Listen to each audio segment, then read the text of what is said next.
কারণ কেউ চাকরি পাবেন না, সব চাকরি বিক্রি হবে। আপনাকে লড়াই করতে হবে। আপনার তৃণমূলকে যারা পয়সা দিয়েছে তারা ভাতা পাবে, আর পশ্চিমবাংলায় 1 কোটি যুবক যুবতীরা ভাতা পাবে না, এটা কি করে সম্ভব হয়?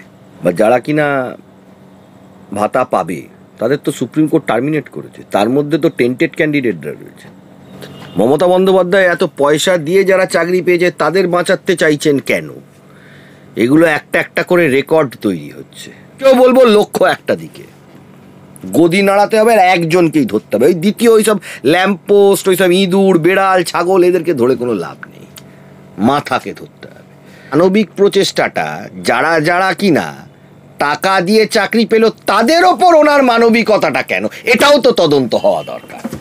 এই যে মানবিক প্রচেষ্টা বলছে, মানবিক প্রচেষ্টা যারা টাকা দিয়ে চাকরি পেল তাদের ওপর মানবিকতা কেন, যারা চাকরি পেল না, পশ্চিমবাংলায় 1 কোটি যুবক যুবতী আছে তাদের ওপর মানবিকতা কেন হলো না?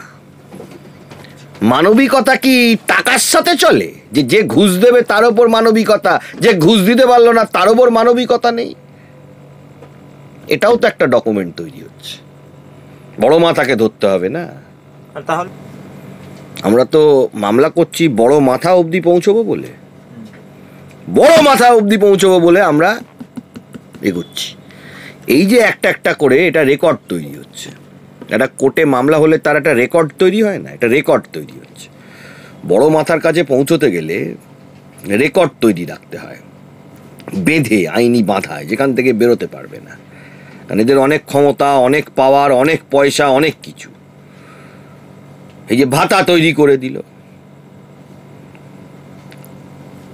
আগামী স্টেপটা আমি বলছি না কি করব আমরা। 16 সাল থেকে তো সবাই দেখছে যে কি করছি, যেটা বলছি সেটা করব এবং করে দেখাবো, যতই ডায়লগ মারুক, তৃণমূল যতই কথা বলুক। রাতে মামলা 2টো গ্রাউন্ডে করেছিলাম। এক, এই ভাতা যদি দিতে হয় তাহলে এই পশ্চিমবঙ্গে যত বেকার আছে সবাইকে দিতে হবে, এক। আরেকটা গ্রাউন্ডে যেটা মামলা করেছিলাম যে ভাতাটা দিতেই পারে না, এটা fraud on constitution, fraud on supreme court order, practised on order of the supreme court. এবং অদ্ভুতভাবে আজকে দেখা গেছে যে রাজ্য সরকার কিন্তু এই ভাতার কেন দিতে হয়েছে, কেন দিয়েছে সেই বিষয়ে খুব একটা কিছু বলতে পারেননি। উল্টে কোর্ট কিন্তু আজকে এই প্রশ্ন করেছে আপনাদের আরও অন্য কী স্কিম আছে, যারা আরও অনেক আনএমপ্লয়েড তাদের জন্য কী স্কিম করেছেন, আর কেনই বা শুধু যাদের চাকরি দুর্নীতির দায়ে চলে গেছে সুপ্রিম কোর্টের অর্ডারে তাদের জন্যই কেন শুধু ভাতা দিলেন, কেনই বা কী স্কিমে কিসের জন্য তাদের আপনি বাড়িতে বসে বসে থাকবেন আর আপনারা বাড়িতে বসে মাইনা দেবেন পাবলিকের টাকা খরচা করে। আমরা কিচ্ছু করিনি। চাকরি যারা বাতিল করেছে, চাকরি যে বাতিল হয়েছে সেটা ডকুমেন্ট কথা বলেছে, আমাদের কথায় চাকরি বাতিল হয়নি, ডকুমেন্ট কথা বলেছে। আদালতে ডকুমেন্ট এবং এভিডেন্স কথা বলে। আজকে যে ভাতার প্রশ্নটা আসলো এটা একটা ডকুমেন্ট। আমরা জানি এই যে চাকরি চুরি হয়েছে মেন মাথাকে, আমরা তো ল্যাম্পপোস্ট ধরবো না, আমরা ল্যাম্পপোস্টের দিকে আজ তাকাবো না। এবারে লক্ষ্য একটা দিকেই আনতে হবে, মানুষকেও বলবো লক্ষ্য একটা দিকে, গদি নাড়াতে হবে আর একজনকেই ধরতে হবে। ওই দ্বিতীয় ওইসব ল্যাম্পপোস্ট, ওইসব ইঁদুর বেড়াল ছাগল এদেরকে ধরে কোনো লাভ নেই, মাথাকে ধরতে হবে। চাকরি যে বিক্রি হয়েছে আমরা জানি মাথা কি,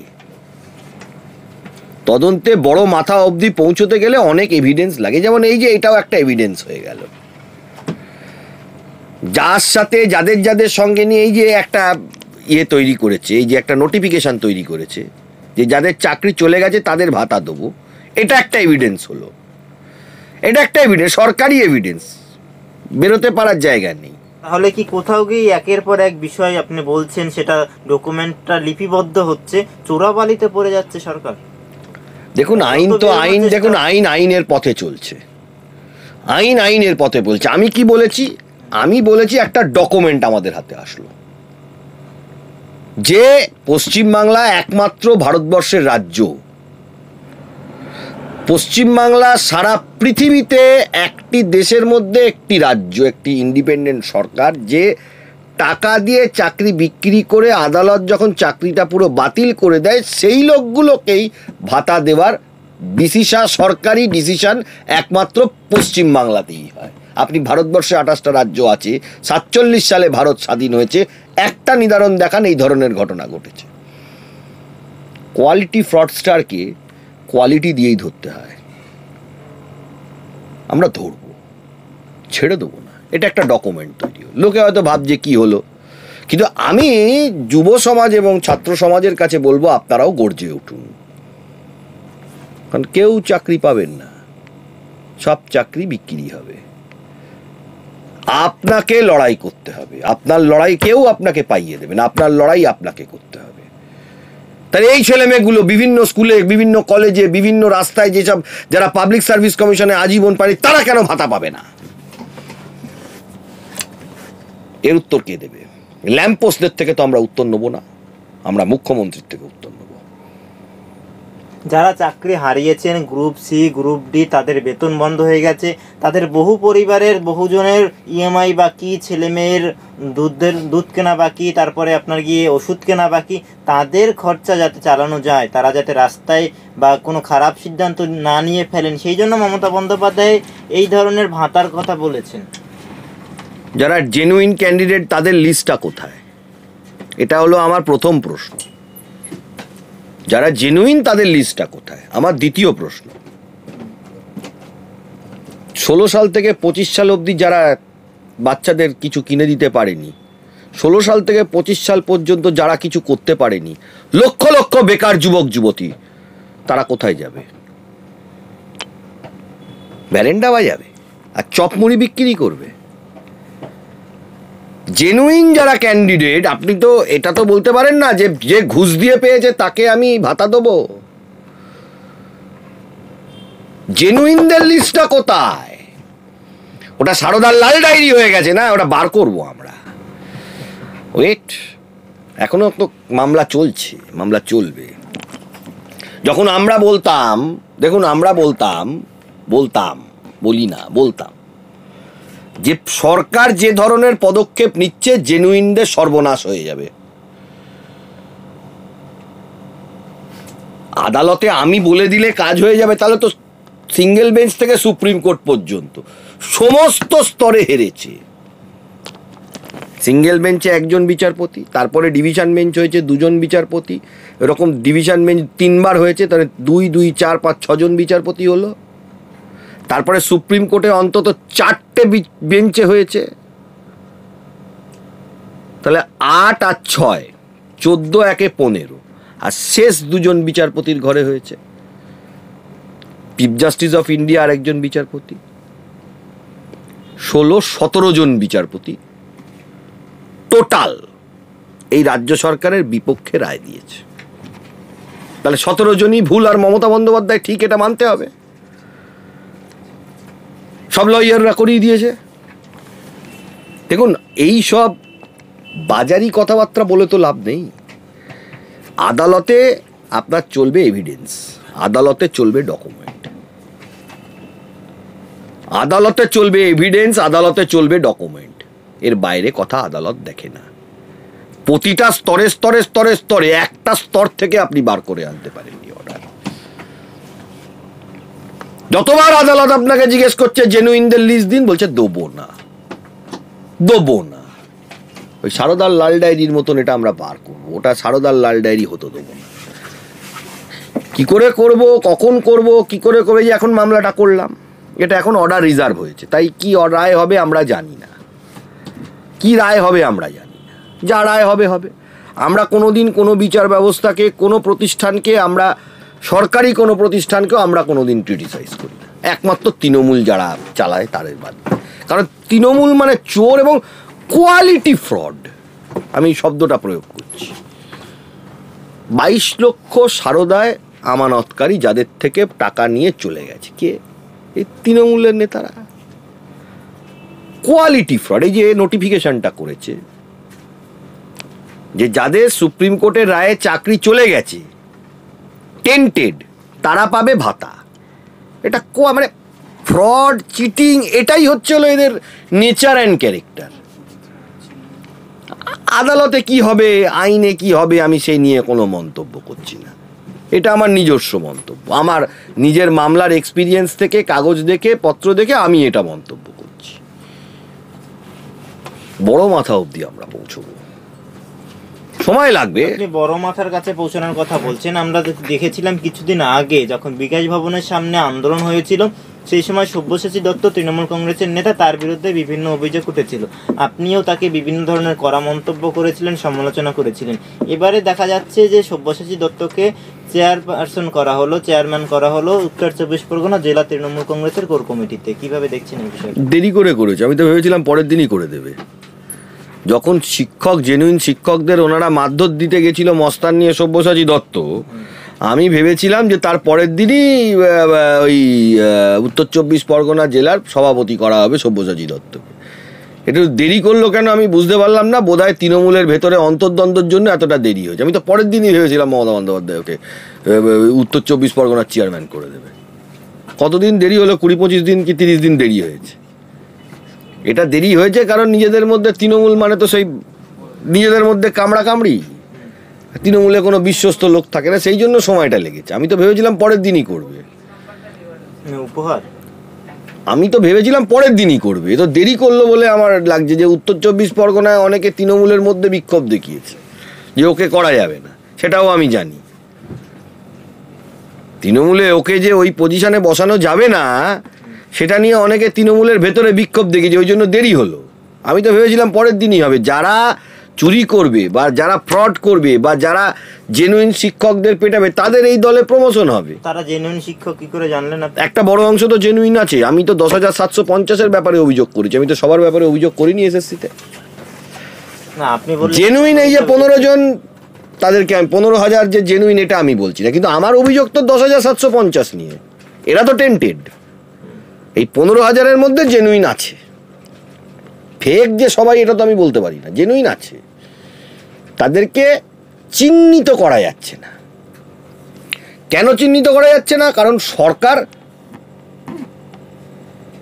সেই চিহ্নিত করার যে প্রক্রিয়া সেইটাকে ঠিকভাবে কোর্টের কাছে বা আদালতের কাছে তুলে ধরেনি। এই না, আপনি বললেন যে হেলমেট দিয়ে জেনুইন টিচারদের মেরেছে, তো যাদের যাদের মাথায় হেলমেটের বাড়ি আছে তারা জেনুইন না, আমি বলেছি যে একটা গ্রুপকে, যে ওই সংখ্যা যারা আন্দোলন করেছেন তাদের মধ্যে এটা তো অস্বীকার করার কি জায়গা আছে? দেখুন, ইন্ডিভিজুয়াল কাউকে আমি বলিনি যে জেনুইন, সেটা আমি বলতে পারি না, কিন্তু তাদের মধ্যে জেনুইন আছে এটা তো অস্বীকার করার জায়গা নেই। সত্যিটা তো সত্যি। তাহলে তো সুপ্রিম কোর্ট লিখে দিত যে 26,000-ই টেন্টেড। তা তো সুপ্রিম কোর্ট বলছে না, বলছে টেন্টেড, আরেকটা শব্দ বলছে জেনুইন, কিন্তু বলছে না not specifically found to be tainted. তার মানে এদের মধ্যে জেনুইন থাকতেও পারে, টেন্টেডও থাকতে পারে, আবার নাও থাকতে পারে।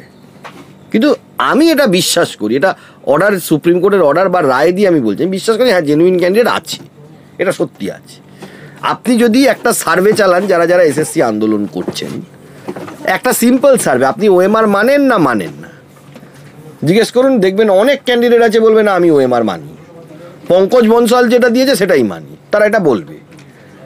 যার নম্বর মাধ্যমিকে যে 90% পেয়েছে, যে 55 পরীক্ষায় যে নিজে সত্যি জানে আমি 50 পেয়েছি, ওএমআর মিলছে, সে কখনোই বলবে না যে না এটা আমার কম বা বেশি, এটা বলবে না।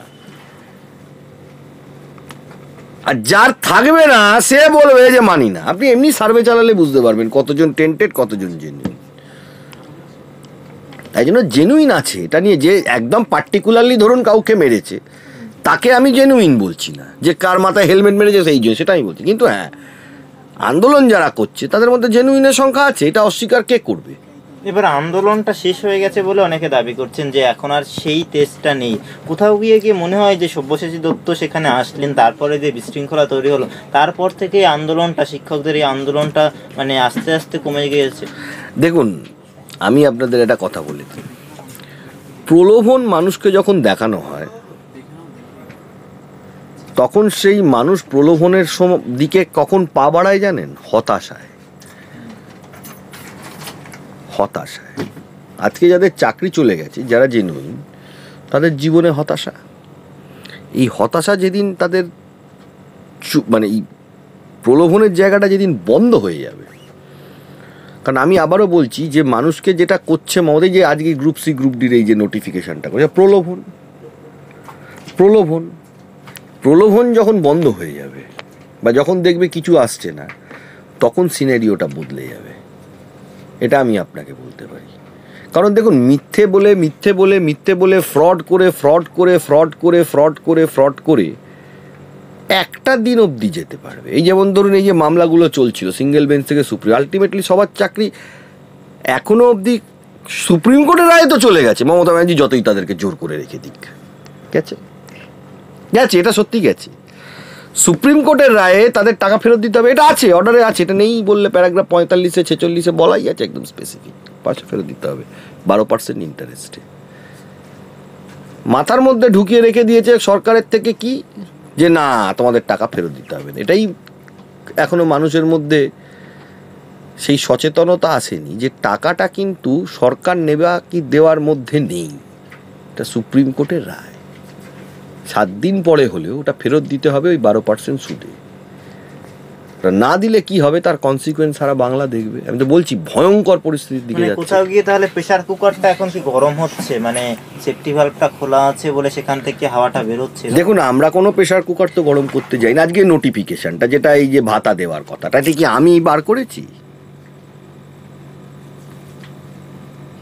আপনি যে কথাটা তুললেন যে আমরা জাল বুনছি, এরকম কোনো বিষয় নয়। বিষয়টা এটা হলো যে চুরি করে, যে ক্রিমিনাল হয়, যে ফ্রডস্টার হয়, সে কিন্তু নিজেই এভিডেন্স আস্তে আস্তে তৈরি করে দিয়ে যায় তাকে নিজেকে ফাঁসানোর জন্য। নালে দেখবেন এই স্কটল্যান্ড ইয়ার্ড বা এককালে কলকাতা পুলিশের লালবাজার, এরা কিন্তু বড় বড় ক্রিমিনালদের ধরতো কি করে, একটা সূত্র ধরে, একটা এভিডেন্স ধরে সেখান থেকেই ধরা হতো। যত ক্রিমিনাল হয় সারা পৃথিবীতে, এটা ক্রিমিনোলজির নিয়ম যে তারা কিন্তু আস্তে আস্তে আস্তে আস্তে তাদের বিরুদ্ধেই যে এভিডেন্সগুলো হবে তারাই তৈরি করে দিই। যেটা আমি কি ওই নোটিফিকেশন যেটা গ্রুপ সি গ্রুপ ডি, ওটা আমরা তৈরি করেছি বা আমরা সেই নোটিফিকেশন বার করেছি? তা তো করিনি। আমরা তো কোনো নোটিফিকেশন বার করিনি, আমরা নোটিফিকেশনটা পেয়েছি, মামলা করেছি, মামলায় কি রায় হবে কেউ জানে না, অর্ডার রিজার্ভ হয়েছে। কিন্তু আমি বলছি ওটা একটা documented evidence based on pursuant to, এটা দুটো আইনি ভাষা আমি বললাম, আর declaration by the chief minister. আমি কিন্তু তার আগের গুলো বলছি না, মানে তার যারা কর্মচারী রয়েছে তাদের কথা বলছি না, কারণ কর্মচারীদের নিয়ে ভেবে লাভ নেই। ও ভেতরে গেলেও কিছু যায় আসে না, বেরোলেও কিছু যায় আসে। পার্থ চট্টোপাধ্যায় গেলেও কিছু যায় আসে না, বেরোলেও কিছু যায় আসে না। পার্থ চট্টোপাধ্যায়ের বান্ধবী গেলেও কিছু যায় আসে না, বেরোলেও কিছু যায় আসে না। কারণ কর্মচারীদের নিয়ে আমি কোনো মন্তব্য করবো না। কিন্তু আপনার যে কথাটা বলছেন, আমরা তো দেখেছি সরকার বিভিন্ন ক্ষেত্রে বিভিন্ন সময় বিভিন্ন ধরনের ভাতা দিয়েছে, তো এই ভাতা দেওয়ায় আপনার আপত্তি কেন? কোনো ভাতা এইরকম ভাবে কোনোদিনই কোনো ভাতা দেওয়া হয়নি। একটা লোক চাকরি দুর্নীতি করে পেল, সেই চাকরি বাতিল হয়ে গেল, তখন সেই ব্যক্তিকে মাসে 20,000 বা 25,000 করে দেবে সরকার পাবলিকের টাকা থেকে। এরম জিনিস সারা পৃথিবীতে আজ অব্দি হয়নি। আপনারা ফ্রড বলছেন যে এটা সুপ্রিম কোর্টের নির্দেশকেও মান্যতা দেওয়া হয়নি, কেন সেটা? সুপ্রিম কোর্টের নির্দেশকে মান্যতা দেওয়া হয়নি সেটা বলিনি, বলেছি সুপ্রিম কোর্টের অর্ডারের স্পিরিটটাকে এগেনস্টে গিয়ে এই স্কিম হয়েছে। কারণ সুপ্রিম কোর্ট বলেছে যে এরা দুর্নীতি করে চাকরি পেয়েছে, এদের চাকরি বাতিল, এদের সবাইকে বেতন ফেরত দিতে হবে। উল্টে বেতন ফেরত না নিয়ে উল্টে এদের ঘরে বসে বেতন দেওয়া হচ্ছে, এটাই বলা হচ্ছে। অমৃতা সিনহা বিচারপতি, তিনি কি কি প্রশ্ন তুলেছেন এই বিষয়ে? তিনি প্রশ্ন তুলেছেন যে কেন, কি ভিত্তিতে 20,000 বা 25,000 ঠিক করা হলো, অন্য কোনো আনএমপ্লয়েডদের দেওয়া হচ্ছে কি না, তারপরে কেন এরা সরকার টাকা দেবে পাবলিকের টাকা থেকে আর এরা কোনো কাজ করবে না, শুধু বাড়িতে বসে বসে টাকা পাবে, এটা কি করে সম্ভব? এই যে প্রশ্ন তুলেছেন যে যারা মামলা করেছেন, অর্থাৎ আপনাদের ক্লায়েন্ট যারা মামলা করেছেন, তাদের সেই অধিকারই নেই মামলা করার মতো। দেখুন, উনি ওনার রাজ্য সরকারের বক্তব্য উনি দিয়েছেন, তার জবাবও আমরা কোর্টে দিয়েছি যে আমাদের মামলা করার যথেষ্ট অধিকার আছে, কারণ আমরাও আনএমপ্লয়েড, আমরা যদি ভাতা দিতেই হয় আমাদেরকেও দিতে হবে।